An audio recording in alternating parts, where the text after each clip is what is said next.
Alituahidi kabisa kwamba atarudi hapa, na tunamshukuru sana, amerudi. Anawapenda sana Mheshimiwa Mwenyekiti. Kile mlichokionyesha barabarani, tunawashukuruni sana sana sana kwa umoja na mshikamano mnaoendelea nao katika eneo lenu. Mheshimiwa Mwenyekiti wa Chama Taifa, Mheshimiwa Makamu Mwenyekiti wa Chama Taifa, kwanza awali ya yote nikwambie kabisa, mimi kama mbunge mwenzako niliyekuwepo mwaka 2015 mpaka 20, ambaye najua utamu wa kuwa mbunge, nimekubali no reform no election katika nchi hii, na ninaamini Watanzania wote kwa umoja wetu tumeunga mkono sauti ya chama, kwa sababu tunaamini chama kinazungumza kwa niaba ya wananchi wa Tanzania. Ndugu zangu, amezungumza hapa Mheshimiwa Dr. Slaa, amesema katika haki kubwa ambazo zipo duniani kwenye katiba yetu ya Jamhuri ya Muungano wa Tanzania, haki ya kwanza ni haki ya kuishi. Haki ya pili ni haki ya mtu kuchagua kiongozi anayemtaka ili aweze kumuongoza. Sasa jeshi la polisi, nataka niwaambieni, hamuna uwezo wa kuiokoa CCM hapa ilipofikia. CCM ni sikio lililokufa, haliwezi kusikia dawa. Kwa hiki mnachokifanya, mnaendelea kupanda mbegu mbaya ambayo haiwezi kuiokoa CCM kwa hapa ilipofikia.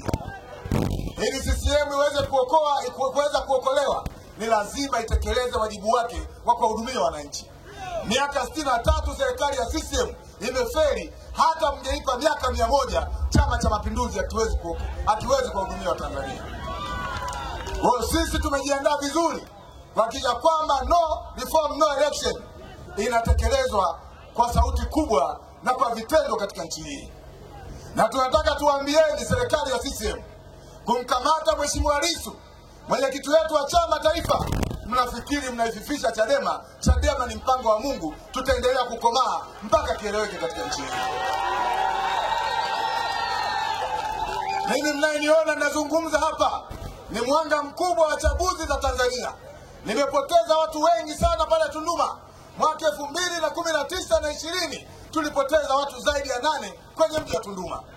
Mwaka jana kwenye uchaguzi wa serikali za mtaa tumepoteza kijana wetu, ndugu yetu Chalamila ameweza kupoteza maisha kwa sababu ya uchaguzi feki ambao unafanyika na jeshi la polisi, pamoja na Chama cha Mapinduzi.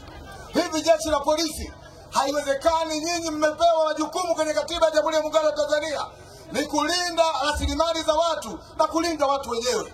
Moja ya rasilimali za watu wa Tanzania ni pamoja na uchaguzi, kuchagua kiongozi wanayemtaka ila kawatumikie. Watanzania wanakosa maendeleo kwa sababu ya kuendelea kuibeba serikali ya CCM na kuendelea kuibia uchaguzi, kwa sababu haya mambo yanafanyika peupe kabisa.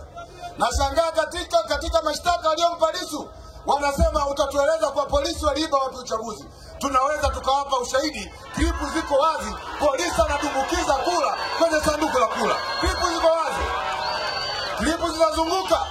Lakini pia kama haitoshi, Mheshimiwa Makamu Mwenyekiti, hapa tulipo kuna mjumbe mmoja aligombea upande wa Chadema, leo wamemwapisha upande wa CCM, eti ni mjumbe wa CCM, wamekwenda kuandikisha CCM. Yaani CCM wamekosa hata watu wa kugombea, mpaka wanaamua kuchukua watu wa Chadema na kuwapa nafasi za uongozi.